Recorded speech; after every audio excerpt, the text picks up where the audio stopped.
Good evening, everyone. Welcome to Necro Thursday. It's me and Jeff this week. How's everything going, bro? It's going okay, man. How about you? You know what, man? I'm having a great weekend. It's All right.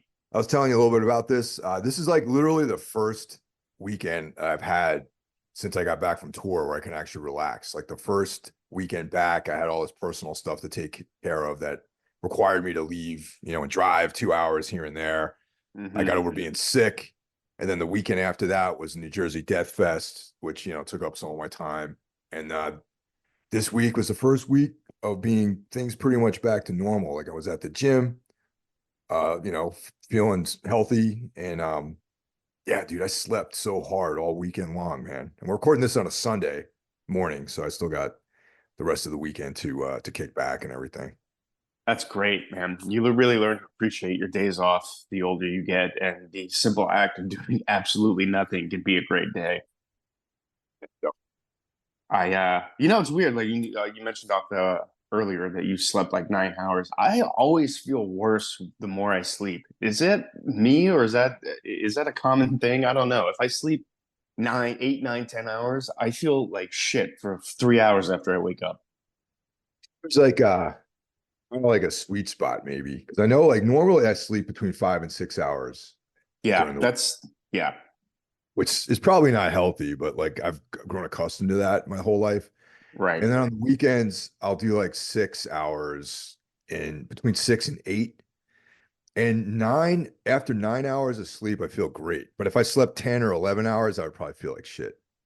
Yeah, I don't know. Like the last year, I've been sleeping a lot more, and I felt worse. And this weekend, I've been getting up at between 4:30, 5:30, and I feel a thousand times better. I can't explain it. That's the sweet spot for me. If I wake up around then, I'm fine. If I wake up at like 8, 9 o'clock, I feel terrible till about noon. Yeah, I mean it's whatever you get like accustomed to. Like for me, like waking up at 5:30 is like the right time for me to be awake and up and at 'em. Like that's a good time for me. I always liked being an early riser and getting a jump start in the day and watching things come to life, watching the sun come up, seeing the early joggers, things like that. I don't know. I like being up before everyone else. I always have. Yeah, I always like waking up when it's dark out. That's always been my thing. Like it feels like too late if it's light out, it feels like I Yep. overslept.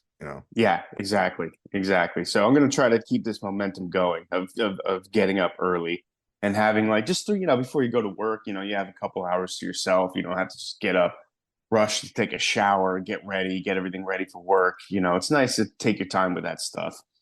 Yeah. De-stresses me a lot. Have you checked out anything interesting as far as like movies or books or anything like that? Yeah, well, I don't know how to read, so I haven't I haven't read any books, but I finished Mad Audiobooks? Men. Yeah, I finished Mad Men finally. Got all the DVDs and Blu-rays at various stores here and there around Austin, and it's good to finally own Mad Men. But man, I absolutely love that show. It sort of was up for debate whether Mad Men or Sopranos is my favorite show of all time, and I'm leaning towards Mad Men now. Maybe it's because it's fresher in my head, but that show is just levels above anything that's being produced today. I highly recommend it to anyone listening who hasn't seen it. It is not just a 60s soap opera. It is about so much more than that. Much deeper show than I think people thought initially that it was. And you've seen it, right? But you're not like you haven't seen the whole thing. I haven't seen the whole thing, but I've seen like maybe the first like 3 seasons. So I mean, Yeah. I think it's a great film, a great series, but I just never finished it for one reason or the other. Yeah, I highly recommend just sitting and with it over like a month watching the whole thing. It's fantastic, and maybe in 10 years I'll do it again. But I found a lot of deeper meaning in the show than I did when I initially watched it. But Other than how that, many seasons I, are there total? there's seven, but the seventh season was split up into two smaller seasons. Each season was 13 episodes. The seventh season was split up into two, but it's still only 14 episodes. So, well, that was a little bit suspicious. You know, this was back when like DVD and Blu-ray sales were still like a big thing, and to charge you like double for one season, you know, that they could do that. Now no one buys Blu-rays or DVDs. I remember renting that. That was Hmm. like when I lived in Greenpoint, and there was like the great. I've talked about this store many times. Photo Play in Greenpoint, Hmm. and right there on Manhattan Avenue. It used to now it's gone, but like back then, I remember renting all these great TV shows because I didn't have cable or anything like that back then. Oh yeah, I was living in Hollywood, and I had AMC, the network it aired on. You know, this was I think streaming was definitely a thing, but not quite the thing it is now. There was Netflix and maybe Amazon was starting to stream things like that, but it is not the juggernaut that it has become today. Remember when HBO Go surfaced? Yeah, yeah, God, That that was doesn't even I seem like that long ago. no, it wasn't, but it's like at least what, like 12, 14 years ago, maybe. Yeah, probably, yeah. Because that's how I watched True Detective season one. I remember like I had just gotten HBO Go. Okay. Yeah, well, yeah. I think we had HBO, and I was like TiVoing it, and that's how I watched it. Yeah. Um, Other than that, I rewatched something I haven't watched in a long time because I've been on this Terry Gilliam kick, and I rewatched Fear and Loathing in Las Vegas. Right. Say again? Good one. That's a great one. 1998. I think it's probably his last truly great movie. Um, I I've never been more excited for a movie to come out than when Fear and Loathing in Las Vegas came out. I had just read the book on a bus ride from Boston to Hartford, Connecticut. I think I read like 90% of the book. And a week later, I read that my favorite director at the time, Terry Gilliam, is making it into a film. And so I was just so excited to finally see it. I went to a sneak preview, I think a couple weeks before the movie came out. And it was just great to watch it again. It is a Terry Gilliam film through and through. So great. He's not really making movies of that caliber anymore, and it's truly sad. Yeah, dude, that was a good one. I mean, I'm a Hunter S. Thompson fan, so you know, Yeah, obviously me I was too. interested in that. I like reading. Yeah, I've read a bunch of his material, you know, over the course of my lifetime. And yeah, that was a great film. And you know, same I have the same feelings about Terry Gilliam as well. Yeah, especially for me at the time. Absolutely. I had three directors I loved: Terry Gilliam, Roman Polanski, and David Cronenberg. But at that point, Terry Gilliam was by far my favorite. Such a great movie. It holds up really, really, really well. And the Criterion Blu-ray looks fantastic. Other than that, I watched the Netflix movie Reptile. It seems everyone has watched this except me. Have you seen it? No, I haven't seen it. It's I kind of fallen off like my paying attention to Netflix over the last couple of years, like a Yeah. year or two, maybe really. But was it worth checking out? Yeah, actually it was. Reviews, I went and checked out some reviews for it afterwards and was surprised that it got a lot. Mostly, it had a 45% on Rotten Tomatoes. And I thought it was definitely a better movie, I guess, than critics thought. It's definitely worth your time. It moves pretty quick. It has a good atmosphere. Benicio del Toro is always great to watch. He was in Fear and Loathing in Las Vegas as the good Dr. Gonzo. He was great in that too. And he's really good in this as a seasoned police detective. So if you like procedurals or anything like that, this is definitely up your alley. And I thought it was good. You know, I kept trying to guess the mystery throughout the whole movie, and every step of the way, I was wrong. So yeah, it's definitely worth checking out. Now that my interest peaked in that, now that I know that Benicio del Toro's in it, because I've always been a big fan of his. He co-wrote the movie too. Oh, damn. Yeah. He was great in one of my favorite films, Way of the Gun. Oh yes, yeah. That's the guy who would go on to direct the Mission Impossible, the last three or four Mission Impossible movies. Chris McQuarrie, something like that. Yeah, I saw that Way in the of the theater. Gun. Yeah. That's a go-to of mine. Oh, interesting. Yeah, I saw that. I didn't love it when I saw it in the theater, but it grew on me. think that was the first time I saw Sarah Silverman in anything. I think she plays like the girl with the who's yelling at the guy at the beginning of the movie. Very foul um, mouthed young lady in the beginning. Yes. yeah, yeah, yeah. That's yeah. Benicio del Toro is pretty damn good in that, and that has a great shootout at the end. Oh yeah. Good shit. What about you, man? You been checking anything out? Yeah, actually, like I was telling you, Friday through Saturday, like I didn't even leave the house. We just hung out here all day, and I like in my sweatpants and slippers all day yesterday. So been I'm watching a currently bunch in of those. stuff. What's that? I'm currently in sweatpants and slippers. Just letting you know. Me too, actually. All right, all right. No, Uh, yeah. so Friday night, we checked out Dark Harvest, which came out Okay. last year. Have you seen that? No, but I think our pal over at Horror Wolf Yeah, mentioned that to me. Yeah. How was it? dude, I was very pleasantly surprised in it because Okay. I know that a lot of people thought it was on people's lists for 2023, right? Yes, it was. Reading the synopsis, I was like, this could go one way or the other. And lately things have been going the other way. You know what I'm trying to say? So Yeah, yeah. so it kind of fell off my radar.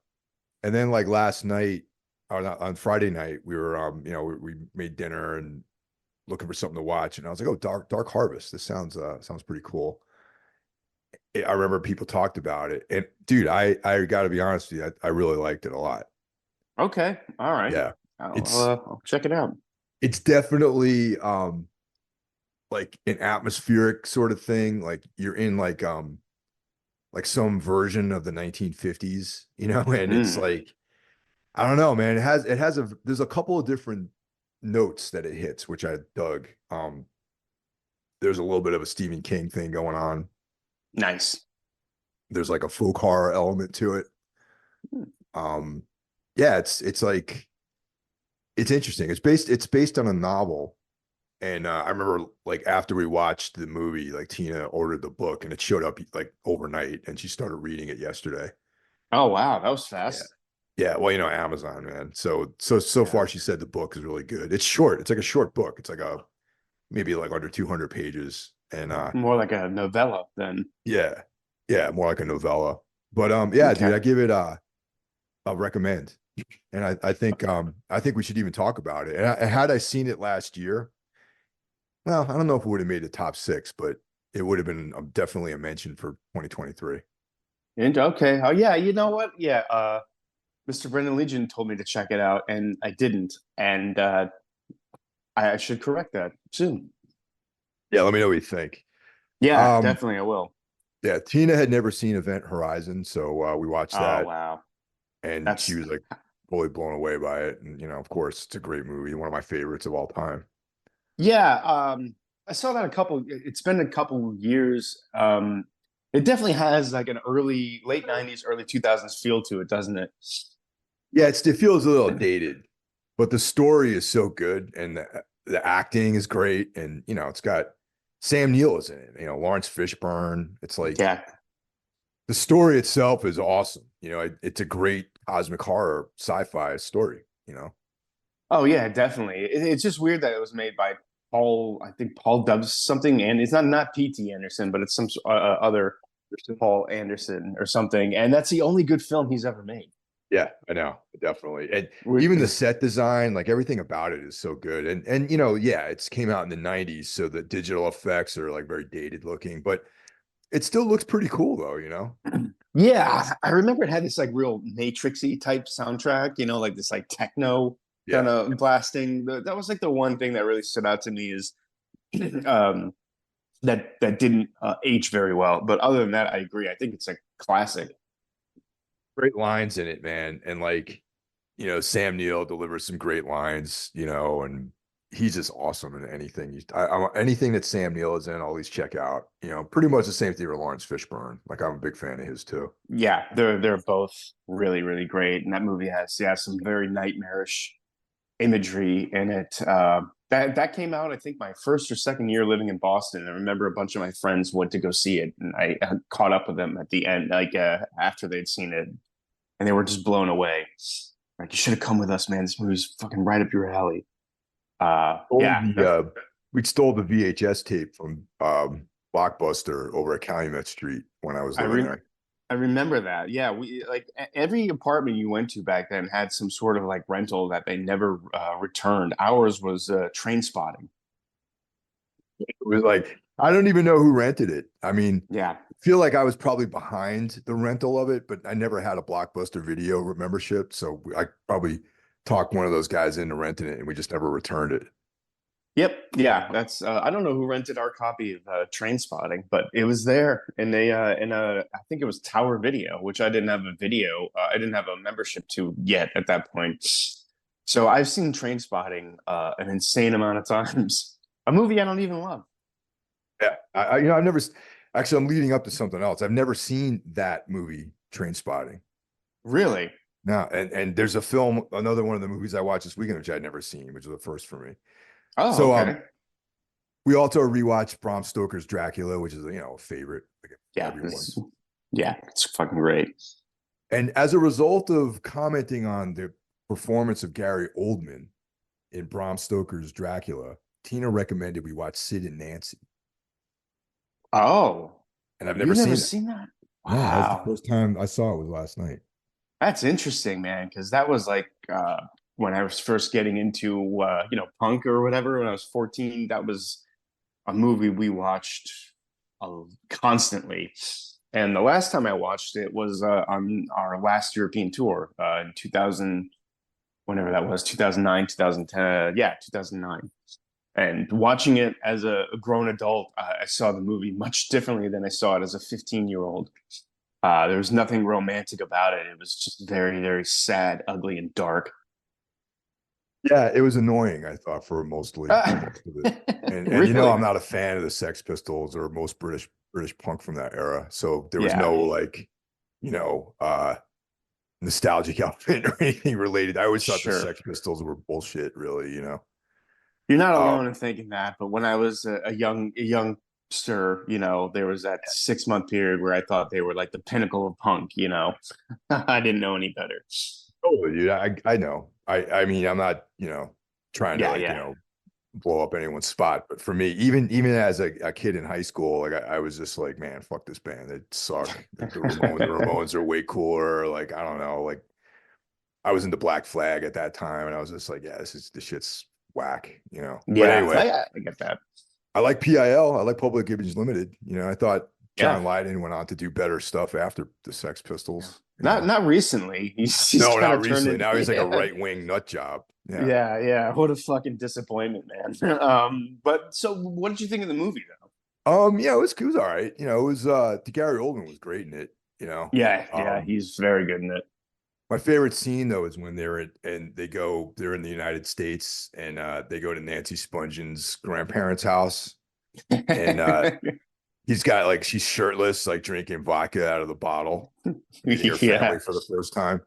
Yep. And they're like, so you're gonna make an honest woman out of Nancy. He's like, oh yeah, yeah, she's always been very honest with me, and I'm like, get me some gigs, Oh like I man. was like, he was great, and Yeah. the darkest thing was the fact of having Courtney Love cameo, who Yes.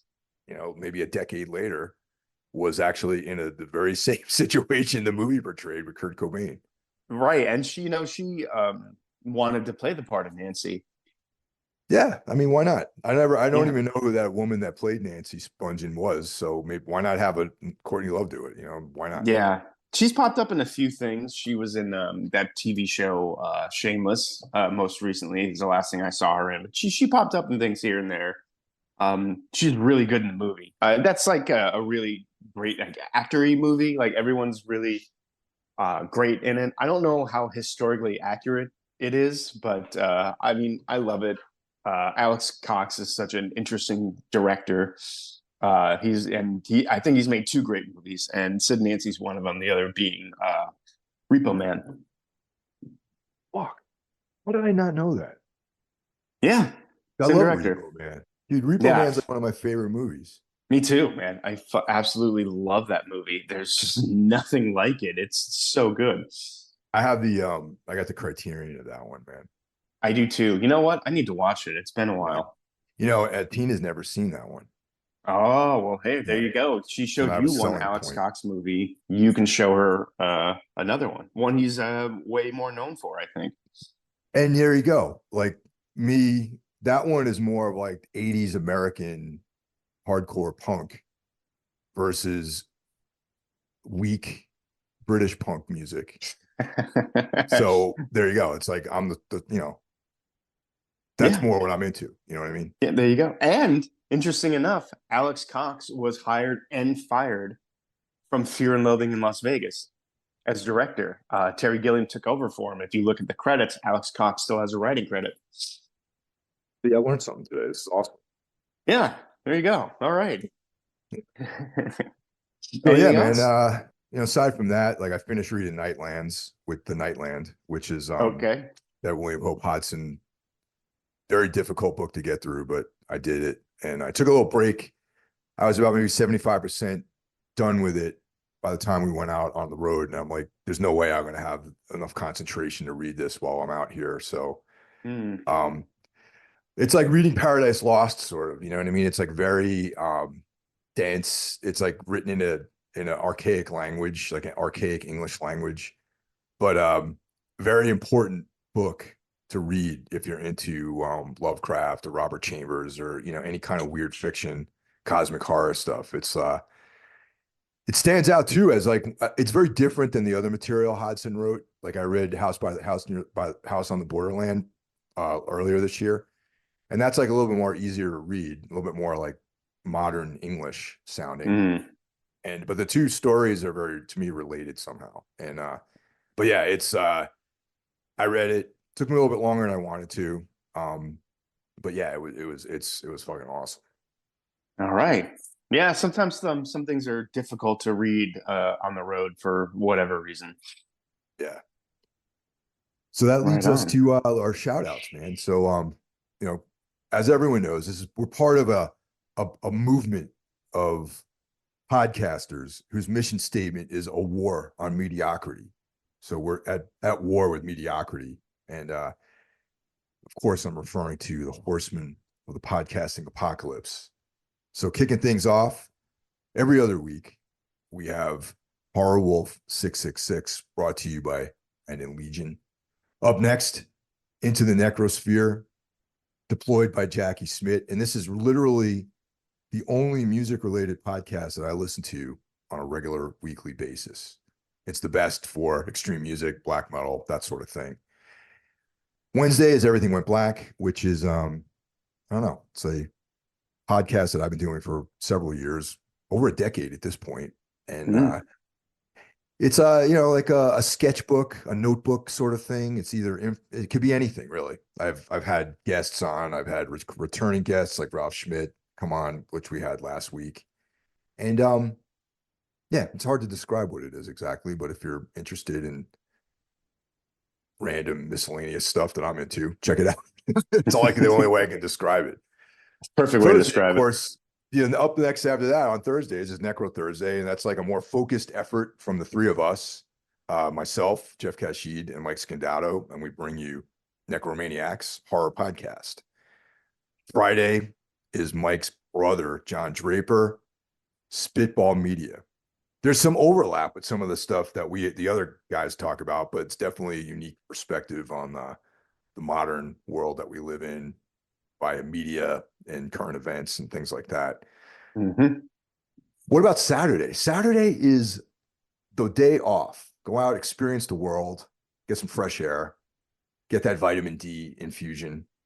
But coming back on Sunday, Carl Hakara brings us Soul Knox. And this is actually day 2 of the second deployment of media that Carl brings us. He posts episodes on Thursdays and Sundays.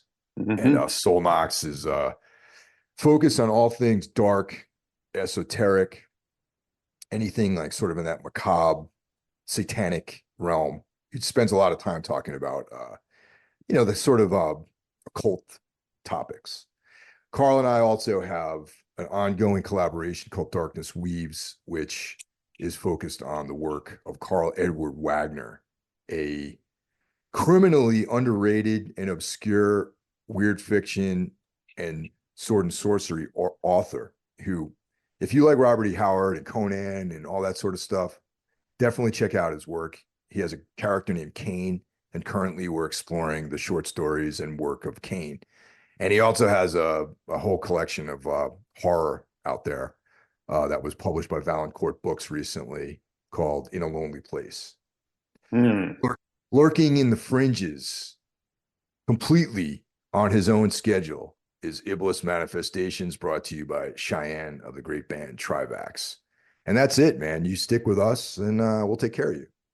Absolutely. I've been enjoying you and Mike Scondato's episodes. You guys did a fairly lengthy review of lesser celebrated Argento works. And see, are you tackling Fulci now? Yeah, we have Fulci in the mix now. I mean, that's kind of the idea with me and Mike with the Italian stuff. Like, I think we started out doing stuff with Sergio Martino, and you know, that he's definitely a very lesser known giallo director. And then why talk about Suspiria and Inferno by Argento? It's covered everywhere. So we went to a more left of center material, you know, like Phenomenon, things like that. Same thing with Fulci. You know, House by the Cemetery is not as well known as like Zombie or The Beyond or, you know, stuff like that. So, you know, we're going to continue on that trajectory and do some of the lesser known Fulci films. That's great. You know, oddly enough, House by the Cemetery, I think, is the only film by him that I really say that I liked a lot. I'm not a Fulci fan. I get shit for it all the time. You know, I like certain. I'm not the biggest Fulci fan. I love The Beyond. I think The Beyond is like awesome, and I like that trilogy of films: The Beyond, House by the Cemetery, you know, Gates of Hell. Like those films, I think are great. Yeah, you know, I'm due for a rewatch of a bunch of those. I watched House by the Cemetery also on that European tour that I watched Sid and Nancy on. No, maybe it was the one before. Anyway, it's been a long, long time since I watched any of his stuff, but it's just one of those things. Like I know everyone loves him; he's widely celebrated, but it never quite hit with me. Like much like P.T. Anderson's films, everyone loves, and they just seem to go right over my head. Yeah, I can understand that. Yeah, like The Master, I've seen it 3 times, and I don't know what I'm supposed to take from it, but everyone loved it except me.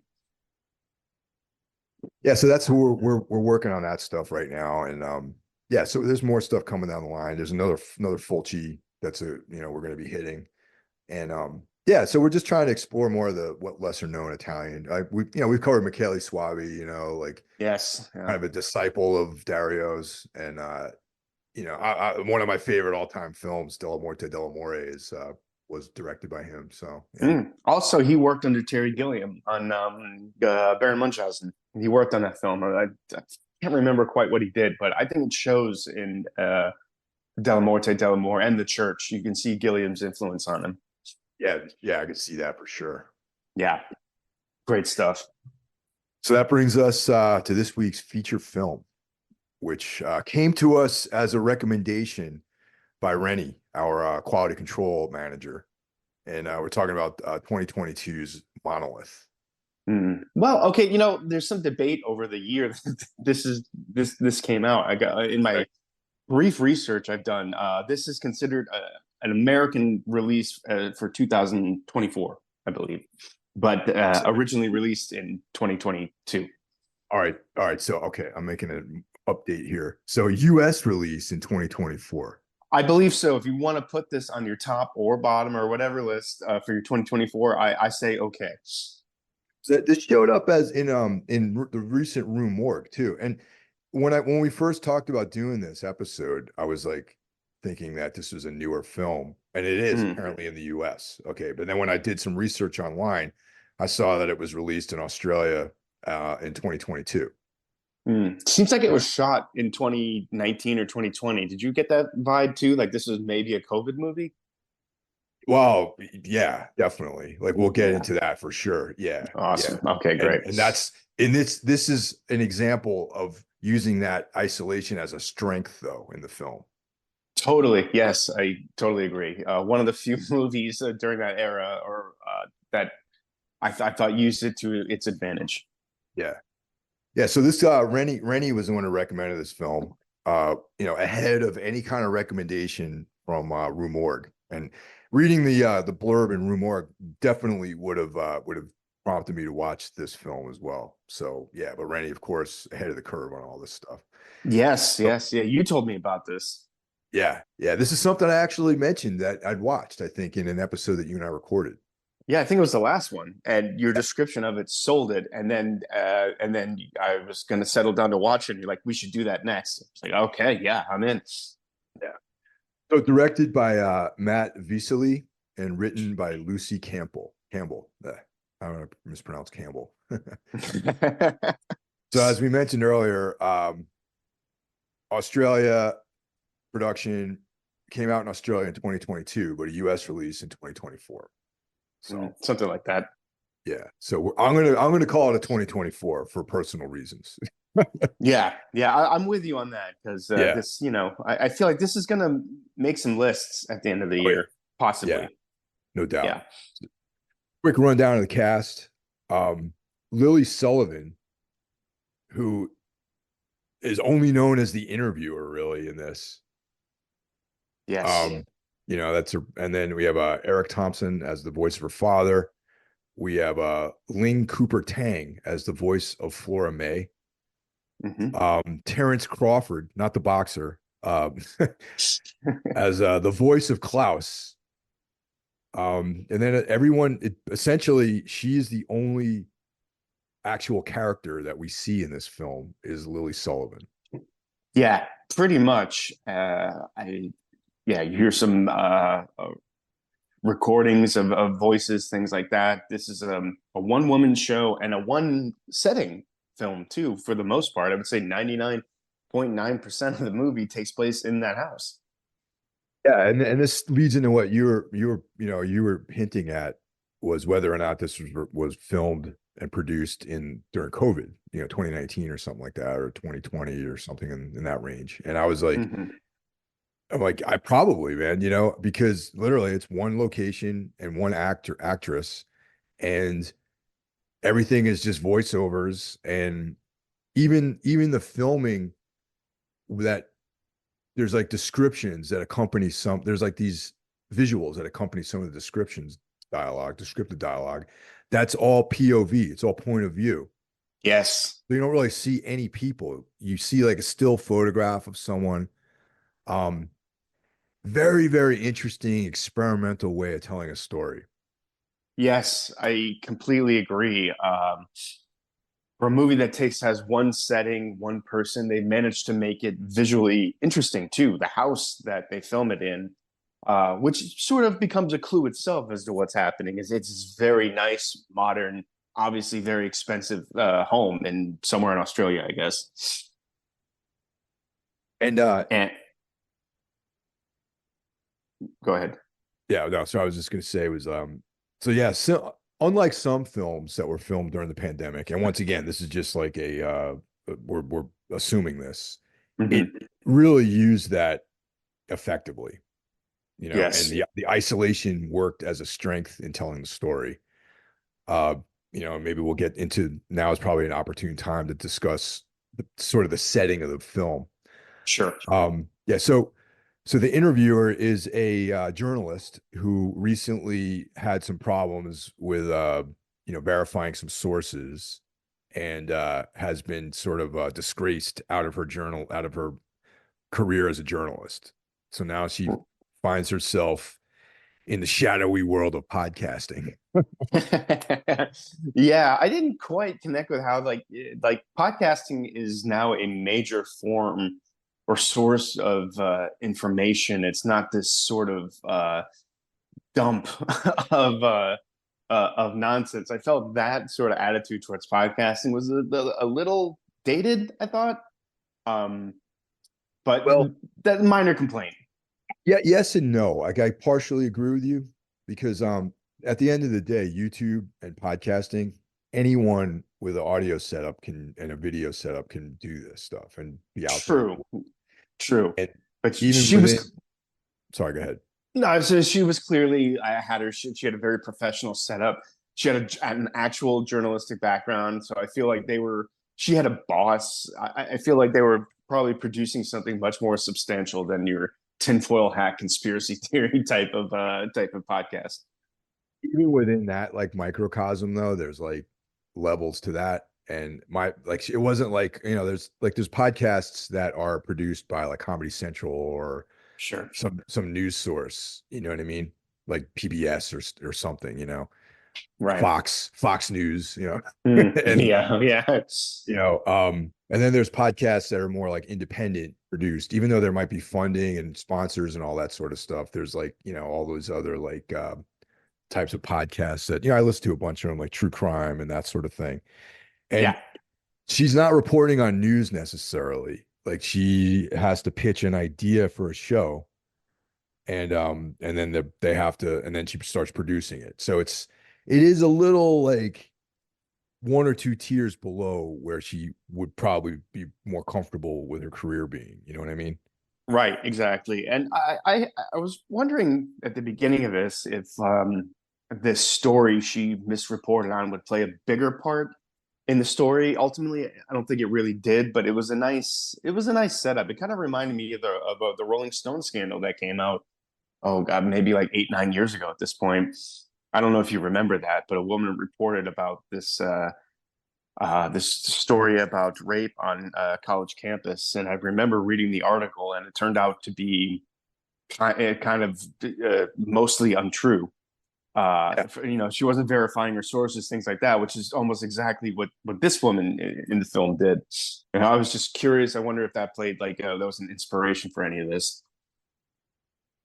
I think that the fact that she had this black mark on her career, Mm, kind of informed some of the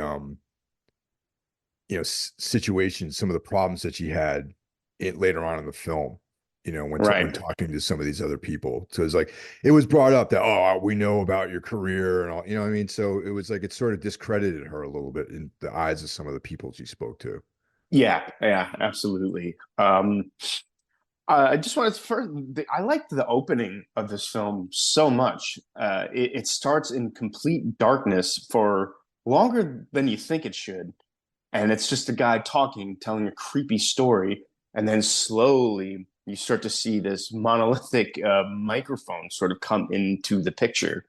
Um, it really set the tone for what you're about to see. I loved this opening. The whole film sort of reminded me of reading a short story you'd read in a collection of horror short stories, like the Mammoth Book of Best New Horror. I used to buy one of those a year. I believe they were edited by Stephen Jones or something like that. Stephen This, Jones. Yeah. yeah, this felt like I was reading one of those stories. This whole film did, or at least the first hour did.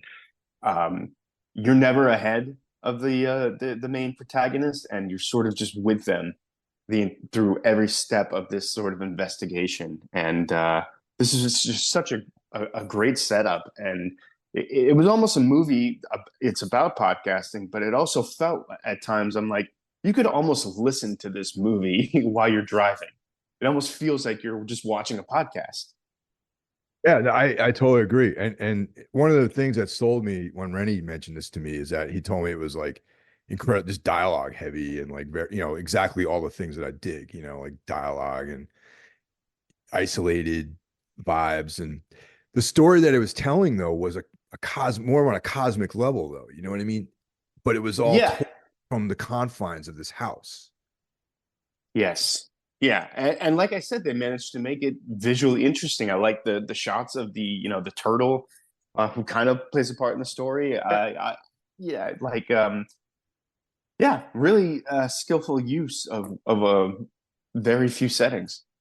Well, also what comes to mind, you mentioned like short stories, and it was like this could have been like a or the late great Mark Samuel's short story or a Thomas Ligotti short story. Um, Yes. the introduction of some of the elements of this it's that weird fiction. It's definitely a weird tale Yes, without like absolutely. broad strokes. It's subtle the way that Ligotti's work is subtle and some of Mark Samuel's work is subtle. Yeah, it is, and like I said, you're not ahead of what's happening. You're right there with it. I really like the use of because all the dialogue is people talking, and but it's one sided. You really only see the interviewer talking, and you hear like the phone voice of the person she's talking to, and then the film will cut to these POV shots, and the phone voice all of a sudden becomes voiceover narration, giving it this dreamlike quality to the conversation they're having. Yeah. So one day, the interviewer receives an email, and it sort of leads her into this world of that is the narrative of this story. And Yes, yeah. yeah, so She's she gets an email up about bricks. yeah, Yeah. weirdest thing in the world, man. So she contacts Flora May, um, which has this is like she's like one of the central characters of this thing. Yeah. So she talks about a brick appearing in her life, the darkest, blackest brick, Yeah. and how she becomes obsessed with it, and things in her life start changing as a result of the presence of this item in her life. And Flora May is a part of the staff of a well-to-do family, Hmm. and she says that they accuse her daughter of defacing, vandalizing some of the furniture that they have, which is like they're rich people and they have expensive things, right? Right. And as a result, the brick gets taken away and sold to an art dealer named Klaus. Yes. Yeah. The stuff with Klaus might be my favorite stuff in the movie. Oh yeah. Again, you never see him, but the actor giving this voice performance is great. I don't know if the actor himself is German, but did a fantastic job. It was so reminiscent of correspondence or whatever or conversation that I've had with German people. That was very spot on. So Klaus talks about the existence of several of these books Yes. and how things start happening in your life, how things start, changing. And he talks about an instance where he has it seem very real about seeing his brother and Yes. how, Yes. yeah, his brother Uh, died when they were very young, and how he was actually happy that his brother died. right. And he describes him as his brother as having the face of that looked like wet bread. I thought that was like you don't see that in the film, but that description is so good that you picture that in your head, and you sort of know what that looks like without actually knowing what that looks like. That description of his brother is very much like totally within the realm of all those writers that I would just mention, man. Like that's like a description that would be out of like a Mark Samuels book or something. Yeah, And very, very creepy. yeah, and so that's one of the POV scenes is he's telling the story about, seeing this being with like a face made out of wet bread, or looked like it made out of wet bread. But all you see is actually a bathroom and a tub filled with black liquid. That's it. You don't see anything. You just see hear his description, and you see a bathtub filled with black liquid. Hmm. So, there's this whole setting now of this black brick, this like artifact that enters people's lives, and things start changing and they become obsessed with it. Right. I think it's in that moment that you start to see the interviewer sort of change. There's little things like, the turtle's not eating. Her appearance starts to feel a little bit shabbier. I don't know if Yeah. you picked up on that. Yeah, they show like they use the tropes of like the discarded food containers and empty cans of whatever, like in the Right. kitchen, dishes in the sink, like that sort of thing.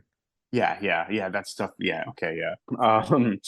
Yeah. And then she talks to another person. Klaus also says that I can't remember if it was their first conversation or next conversation, but that he scanned the bricks and saw that they were made up of all of these symbols on the inside.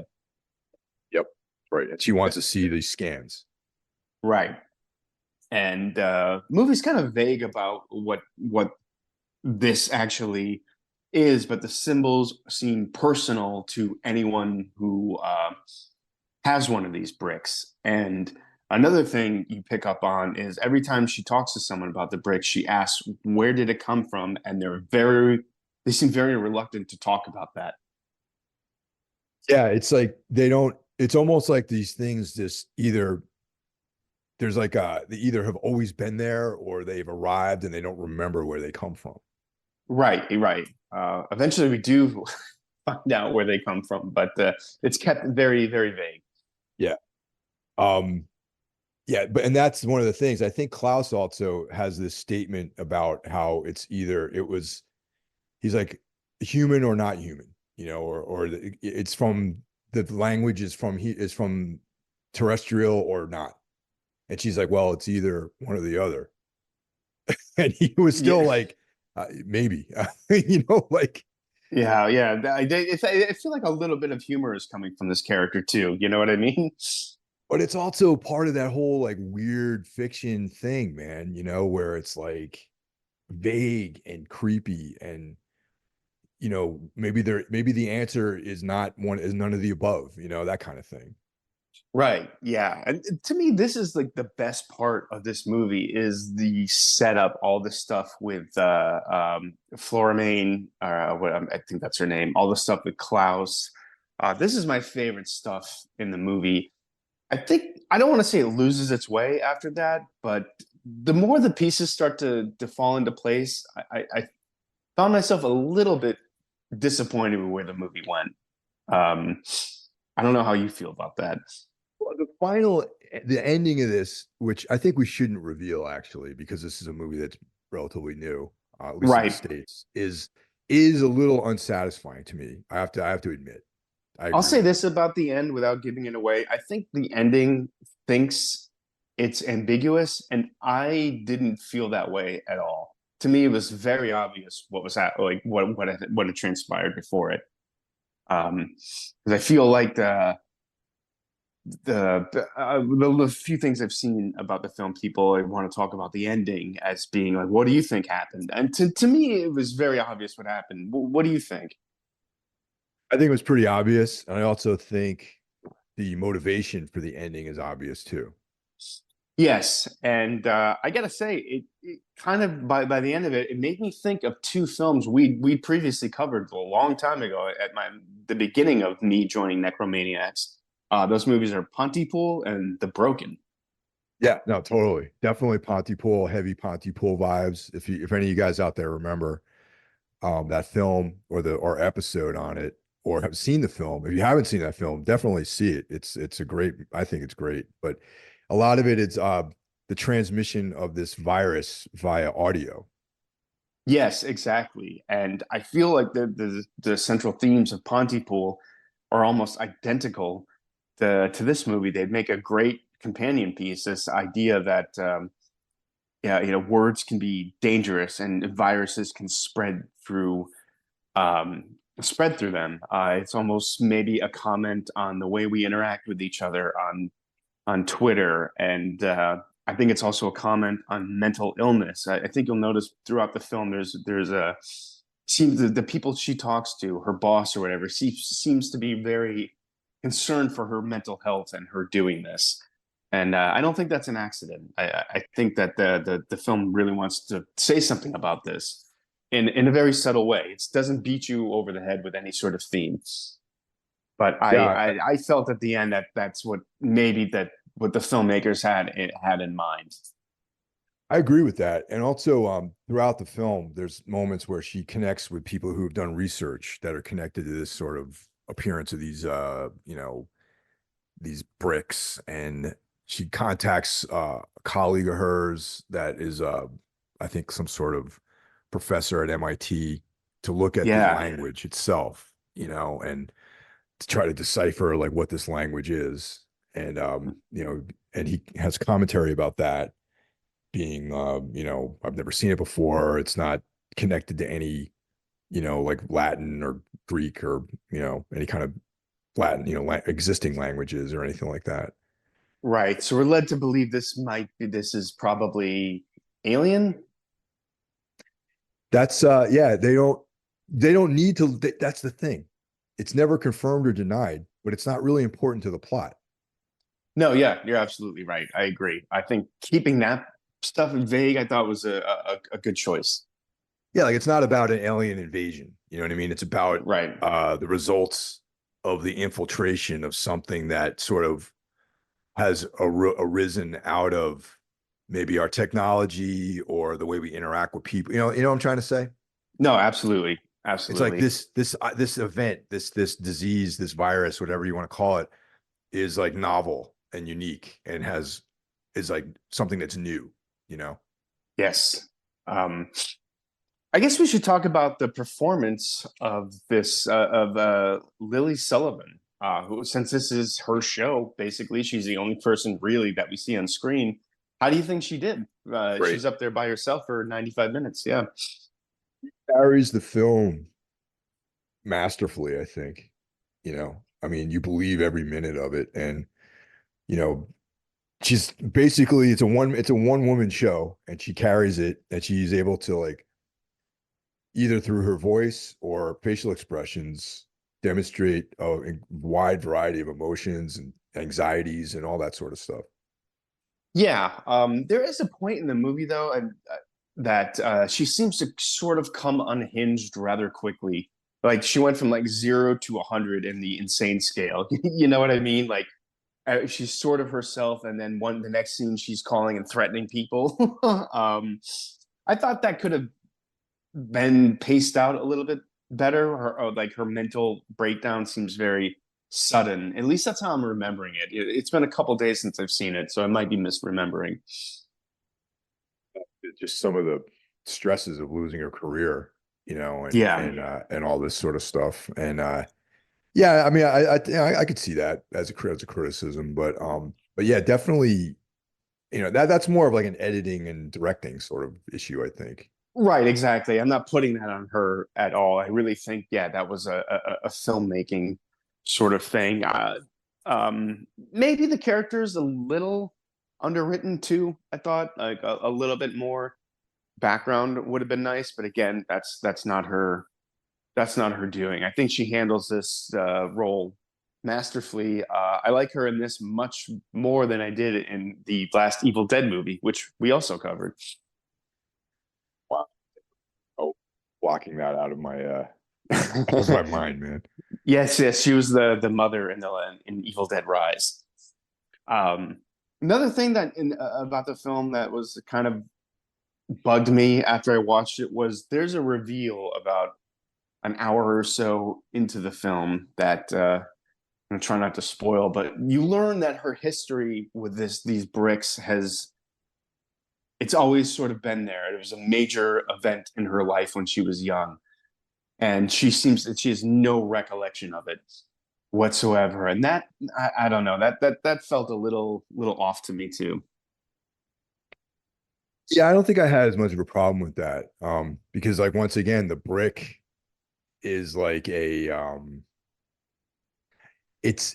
manipulates your whole personality essentially, you know what I mean? Like so maybe the absence of the brick, I don't know. There and that's that could be debated whether or not like it was in her life as a young kid or early in her life.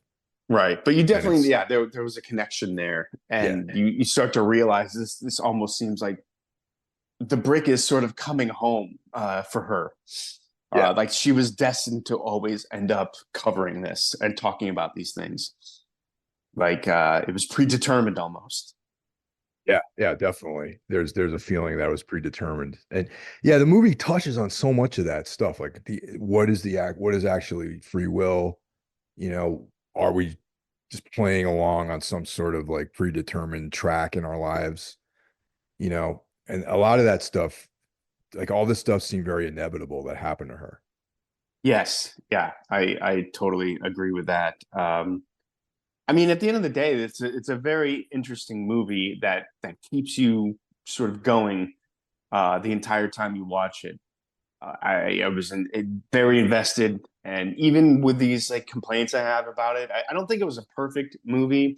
I felt like I was all in at the beginning, and by the end, I was not disappointed, but I was like, oh, it didn't quite come together 100% like I hoped it would. But this is still very, very, very good. I liked this movie quite a bit. Was a pleasant surprise, I'd say. Yeah, that's my assessment as well. I mean, I'm pretty much aligned with that. Like the up until the very, very ending, I thought that Mm. it was brilliant. You know what I mean? The Yeah, ending, it's like it could have finished a lot differently and a lot better, I think. And it sort of relied on the kind of you know, ordinary tropes of this type of film, you know? yeah. No, yeah, I totally agree with you. So would you recommend, what would you give this, and would you recommend it to people? Give it a 4 out of 5. It's not perfect. It did not end strong. And Hmm. that's why, it's a very excellent movie, but not in the 4.5 or 5 realm. If you enjoy the work of Benson and Moorhead, that sort of stuff, definitely recommend it. If you're more of just like into like splatter movies and movies about serial killers and stuff, do not see this movie because it's like slow and It is, dialogue yeah. heavy and there's no special effects really. So definitely it's if you're in one camp of that, definitely check it out. If you're into the Benson and Moorhead type films, definitely see this film. Yeah, I'm in 100% agreement with you there. I give it a 4 as well. I feel like the first 45 minutes, I was like, this is gonna be a 5. I took it down a little bit by the end, but this is, yeah, for more fans of dialogue heavy things, people who don't want immediate gratification, like you said, if you're really into slashers and that's your thing, cool, but this is probably not for you. I mean, I really like this movie, and I can't imagine this is something I'll watch like once a year, once every 2 years, even. But it's still, I feel like I'm going to stumble on it again in 10 years and be intrigued all Yeah. over again. Yeah, I'm definitely not going to purchase this on Blu-ray for sure. Yeah. And it's also the kind of movie that you have to watch by yourself to pay attention. I completely agree. Yes. If you're sitting in your living room and you got your phone with you and someone's sort of asking you what do you want for dinner or anything like that, you have to be fully immersed in it. Like I said, and I was, and it felt to me like I was reading this in the beginning of the film, or like listening to it. It had that sort of feel to it, and that's what I really really enjoyed about it. I mean, towards the end, it gets a little bit more. You have to be more visually engaged with it. Um, but still, I mean, strong debut. This is the director's first film. Uh, pretty strong command of filmmaking, I'd say. He made a film with one actor, one location, basically, and it's just people talking, and I was fully hooked. Yeah, So man, looking and I'm forward to what happy, comes from him. and I'm happy that this is a 2024 release. Yeah, yeah. Okay. Do you think? I mean, we're only we're in a few months into the year. Right now, this is the top 5.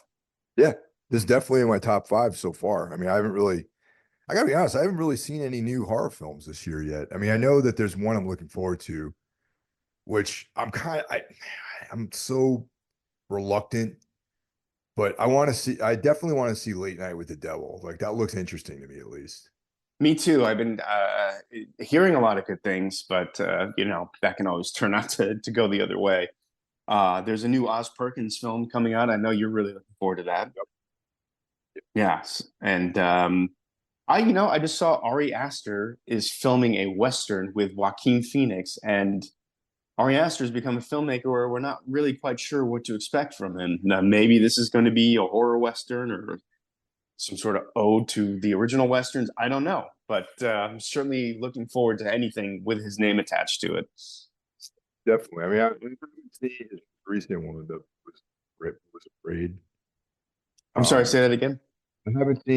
I've only seen 2 out of the 3 films that he's made so far. Right, and you only liked one of those two that you Yeah. saw. Yeah, I only like one. It's like that scene in Lost Highway with where Richard Pryor, where he's like, if you come down here and ask five people and seven of them give you like, Yeah, that's I how I love feel that about Ari scene. Aster, you know what I mean? Yeah, sure, And sure. so I mean, I don't know, man. This is like we're on that. I got to see Beau is Afraid. That's actually streaming now. So maybe we should revisit our discussion of that movie too. Yeah, well, yeah, we talked about talking about that one back when I think it first came out for rent, and it Yeah. was like $20 to rent, and you're like, nah. I um, really know, not like I know, but I mean, I had feelings. Just I don't know how I'm gonna feel about that one, but like I I, got a feeling how you're gonna feel about it. I'll say that. I want to watch it though, and I want to talk about it. So maybe now is the time to. We'll put that on the in the hopper of like the next couple of Yeah, things I'm gonna do. yeah, we And got some interesting things coming up. yeah, totally, we do.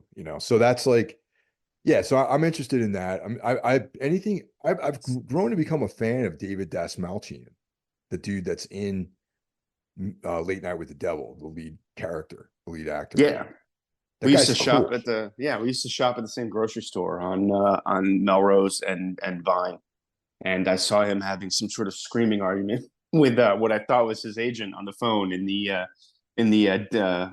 bakery aisle of the pavilions. I thought, oh, okay, He just that's how looks like this a guy rolls. weird guy. Like he looks like some. He looks like he'd be into like cool things. You know what I mean? Totally. Yeah. I follow him on some social media, I think Instagram. And yeah, he picks interesting stuff to be in.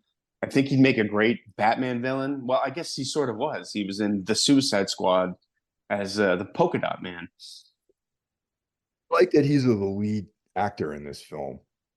Yeah. You know what I mean? He's always been sort of like a supporting actor. Right. Yeah. Character actor. Yeah. Was going to see it this. I wanted to see it this weekend, but we're sort of in the middle of moving, and that's taking up so much time. And once you're done moving boxes, you don't really feel like sitting in the movie theater. And we're both sort of getting over being sick, so might have to wait to rent that one. But definitely want to see it. A lot of discussion about it. That is coming on Shutter once it's done its theatrical release. Yes, I saw it was a Shutter production, so I figured that's Yeah, where it would land. Yeah, yeah, probably definitely. be there soon. Yeah, I think in a couple of weeks it debuts on Shutter, so that's something we could just watch as part of our subscription. Absolutely. All But right, man. definitely check out Monolith, people. Definitely. And we'll talk to you guys next week. Take care. Take care. All right, cool. Right on, man. Awesome. Awesome. All right, dude. Yeah. Well, we'll Yeah. start hitting those other ones. Awesome. Yeah. I'm looking forward to all of those. It's going to be fun. Cool. All right, dude. All Have a right, good man. day. Yeah, Bye. you too. Bye.